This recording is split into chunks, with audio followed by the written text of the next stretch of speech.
প্রিয় দর্শক, আসসালামু আলাইকুম। নিউজ বাংলা আপনাদের স্বাগত জানাচ্ছি। আমি মোহাম্মদ জিয়াউদ্দিন। দর্শক, হাসিনা ও বাশারের পলায়ন প্রায় একই রকম। বাশার আল আসাদ যেদিন পালিয়ে যাবেন সেই দিন, তার আগের দিন তার সামরিক বাহিনীর সাথে আমলা মন্ত্রীদের সাথে সে বৈঠক করেছিলেন।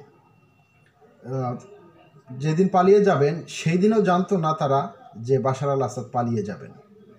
বাশার আল আসাদ যখন, এর সাথে মিল আছে, যেমন সাবেক প্রধানমন্ত্রী শেখ হাসিনা যখন পালিয়ে যাবেন তার আগে কেউ জানতো না, তার মন্ত্রীরা, এমপিরা, নেতাকর্মীরা কেউ জানতো না যে সে পালিয়ে যাবেন। তার পরিবারের লোকজনদের তো আগেরই পাঠানো হয়েছে। বাশার আল আসাদের বিমান যখন পূর্ব সিরিয়ার দিকে চলে যায় এবং পূর্ব সিরিয়া পর্যন্ত শনাক্ত করতে পেরেছে রাডার, এরপরে তার বিমান আর শনাক্ত করতে পারেনি রাডার। তাতে অনেকেই ধারণা করেছিল যে তার বিমান হয়তো বা বিধ্বস্ত হয়েছে বা কোনো একটা দুর্ঘটনার কবলে পড়েছে। পরবর্তীতে জানা গেল সে রাশিয়ার মস্কোতে অবস্থান করছে। রাশিয়ার মস্কোতে তার পরিবারের লোকজন, বিশেষ করে তার স্ত্রী এবং সন্তানরা সেখানে আগে থেকেই ছিল।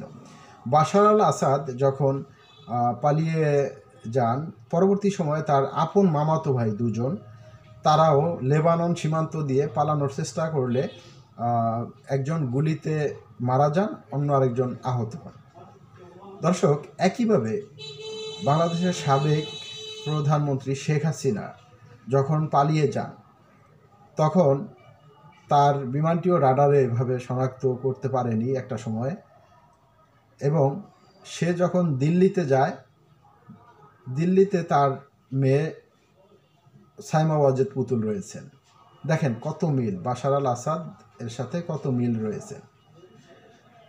তো এখন পর্যন্ত একটা বিষয় মিল পাওয়া যায় না, সেটা হচ্ছে শেখ হাসিনা অডিও ক্লিপে বলেছেন যে সে চট করে বাংলাদেশে ঢুকে যাবেন। বাশার আল আসাদ অবশ্য এরকম কোনো কথা এখনও বলেননি। এই জায়গায় একটু অমিল রয়েছে। দর্শক, ভালো থাকবেন। আল্লাহ হাফেজ।